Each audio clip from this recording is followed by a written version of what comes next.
Alors, les vies secrètes, c'est quelque chose qui n'appartient qu'à nous-mêmes. C'est pas forcément quelque chose de scandaleux, mais les hommes, les femmes, les enfants, voire même, ont une vie secrète qui n'appartient qu'à eux, parce qu'elle correspond aux sentiments enfouis au plus profond d'eux-mêmes.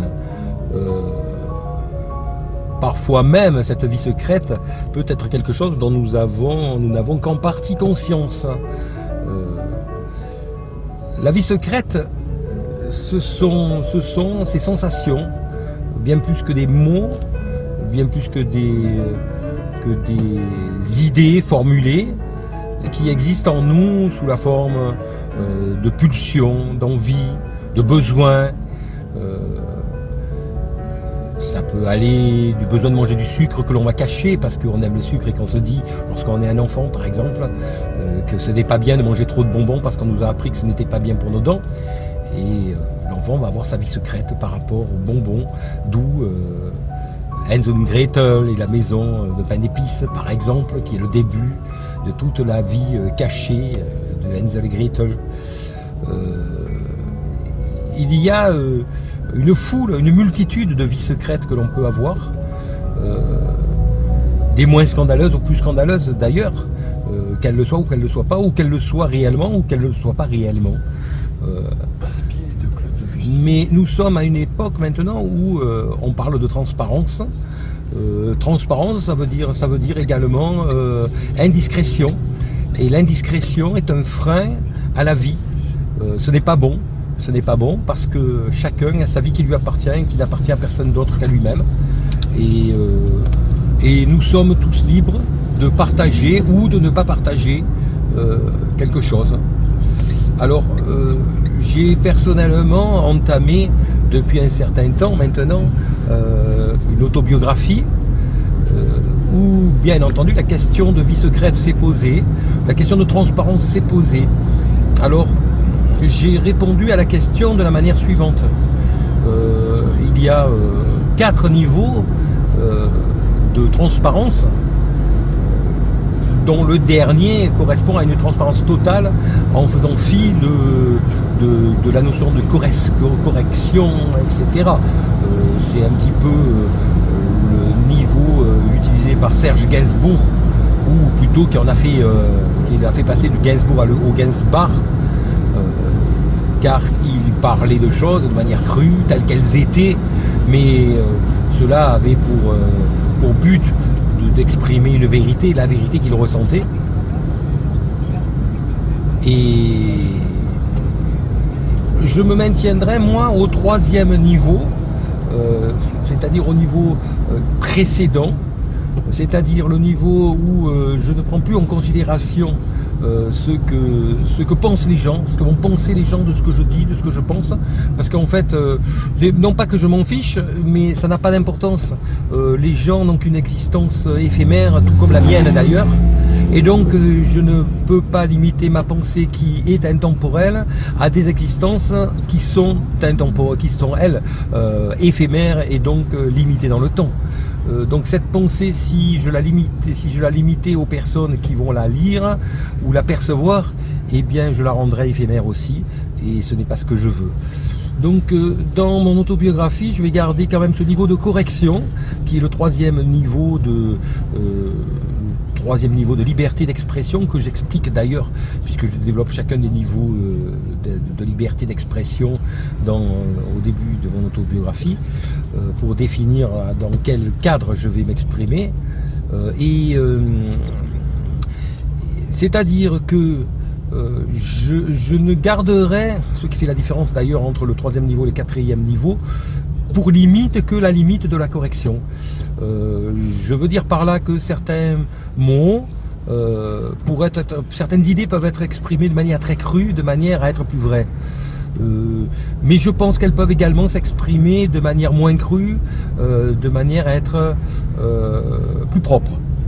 Alors, plus vrai, plus propre, c'est un choix que fait chacun.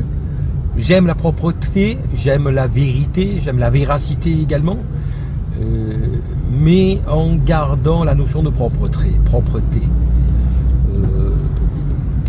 Alors j'en reviens sur les 4 niveaux de liberté d'expression qui sont généralement acceptés. Le premier niveau qui est un niveau d'autocensure, dans le sens où on ne va exprimer que ce qui est exprimable, en ne choquant pas l'entourage, etc.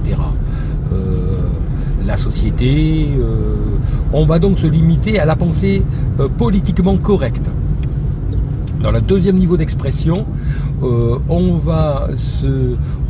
va plus se limiter à la pensée politiquement correcte, et on va commencer à dévoiler des choses, mais que l'on va entourer de circonvolutions, de manière à ne pas choquer, de manière à rendre acceptable l'idée parfois inacceptable que l'on peut exprimer. Ensuite, il y a le troisième niveau de liberté d'expression, qui est le niveau d'expression où je me situe, qui est un niveau où je ne prends plus en considération l'avis du lecteur, où je rentre dans le stade de la liberté d'expression entre guillemets débridée, avec pour seule bride la correction et la propreté du verbe, à laquelle je tiens, ce qui pour moi ne me limite pas dans l'expression de mes idées. Cela va simplement me limiter dans la manière de s'exprimer, parce que certains mots qui pourront choquer ne seront pas employés de ma part, et vont plutôt être enrobés de manière à ce que l'idée reste propre. Et le quatrième niveau, eh bien entendu, c'est la liberté d'expression totalement débridée au niveau idée et au niveau verbe. Voilà donc les niveaux de liberté d'expression auxquels on choisit de s'exprimer lorsque l'on vit dans un pays tel que le nôtre, qui nous le permet, parce qu'il faut quand même rappeler que bon nombre de pays, à l'heure actuelle encore, ne permettent pas cette liberté d'expression que nous pouvons nous permettre d'avoir, et que nous avons quand même une grande chance, même si la liberté n'est pas vraiment totalement absolue et débridée, elle est quand même relativement importante par rapport à la plupart des pays, ou même par rapport à ce qu'a été la France par le passé. Pour exprimer des idées telles que les vies cachées, les vies secrètes, on doit forcément se dépasser obligatoirement le qu'en dira-t-on. Donc cela demande d'atteindre cette liberté d'expression, au moins cette liberté de penser. Et la question donc revient à se demander pourquoi, à quoi cela sert de s'exprimer de la sorte. Alors, étant moi-même dans cette situation, au niveau de mon autobiographie, je dirais que je n'ai pas envie de m'exprimer pour faire plaisir. J'ai pas envie, parce que ça reviendrait à non pas être, mais paraître, avoir été ce que les autres avaient envie que je sois, ou avaient plutôt envie de voir de moi que je sois.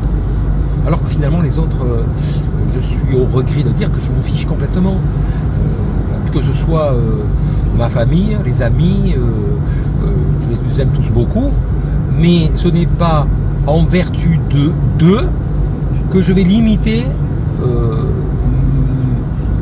ma pensée. S'ils la partagent, c'est bien. S'ils la partagent pas, eh bien peut-être les fera-t-elle évoluer.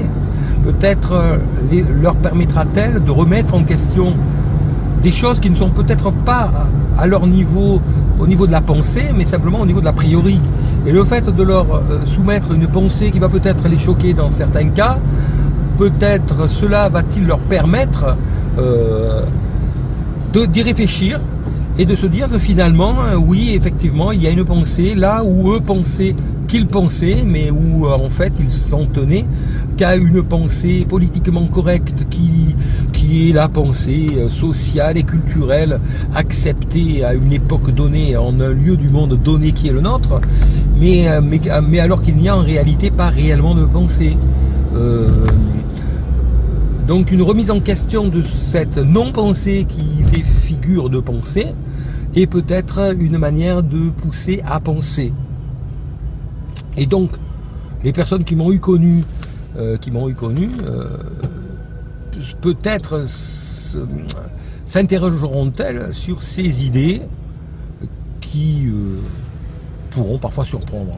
À mon sens, de mon point de vue, certaines choses qui seraient acceptables pour certains ne l'étaient pas pour moi, même si de manière cachée, eh bien on a tous, à partir du moment où on ne nuit à personne, mais on a le droit de vivre ce que l'on a à vivre, tant que l'on ne nuit pas, comme je le disais encore une fois, de manière à passer à l'étape d'après, c'est-à-dire ce sujet que j'aborde dans le troisième volet de ma bibliographie, qui est la vie initiatique. Alors ce que l'on initie, c'est un esprit qui passe de l'esprit à l'être. L'être, qu'est-ce que c'est? C'est l'âme. Comme je disais initialement, nous sommes composés de trois stades: la matière, le corps, l'esprit et l'âme. Et pour passer de l'esprit à l'être, eh bien cela implique un long chemin. Sachant qu'il y a sur chacun des 5 continents sur Terre au moins une société initiatique nous permettant de bénéficier des outils, des enseignements des anciens, afin de rechercher au fond de nous cette pierre brute, cachée, que nous devons à nouveau polir pour en faire quelque chose pour faire ressortir ce joyau qui est en nous-mêmes, donc notre être, qui lui-même a une essence. Donc ce qui correspondra à l'essence, c'est la substantifique moelle de notre être, c'est ce que nous sommes réellement en synthèse et en substance, comme on le dit, pour, dans un dernier point, dans une phase ultime, me poser la question, me demander quelle est l'origine, cette origine de notre être, mais pas seulement, l'origine de l'essence de notre être. Qu'est-ce qui fait que nous sommes, que nous avons une substance et que cette substance a forcément une origine? Alors certains vont répondre, je trouve cela bien facile, qu'il s'agit de Dieu, mais cette réponse beaucoup trop simpliste à mon goût a peut-être d'autres explications qui sont peut-être d'ailleurs complémentaires avec un principe créateur, si on peut l'appeler ainsi, beaucoup plus que la notion simpliste d'entité supérieure que certains appellent Dieu, d'autres appellent autrement. Il y a cette notion de principe créateur qui nous dépasse, qui nous transcende, qui est ce principe créateur qui est certainement à l'origine de l'essence de notre être, qui pour les bouddhistes correspond à la vacuité que nous devons rejoindre, un petit peu comme ces fameuses mémoires akashiques des hindous, où chacun se fond en faisant, à partir du moment où il a réussi à faire abstraction de son individualité. Voilà donc pour ce qui est de ces 3 volets de ma biographie,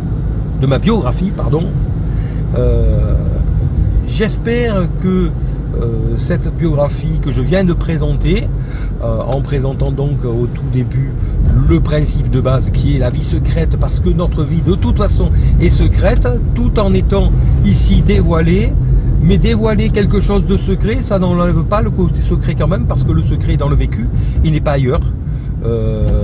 Il n'est pas dans ce que l'on rapporte. Et si je le rapporte, en réalité, c'est afin de permettre aux personnes qui m'ont connu de mieux me connaître, peut-être un peu tard, mais mieux vaut tard que jamais, mais surtout aux personnes qui ne me connaissent pas, d'éventuellement avoir cette expérience consciente à leur disposition, afin qu'éventuellement cela puisse leur être utile et puisse leur servir à eux-mêmes faire l'expérience de la vie qui est la plus riche possible, qui devra être la leur. Je vous remercie.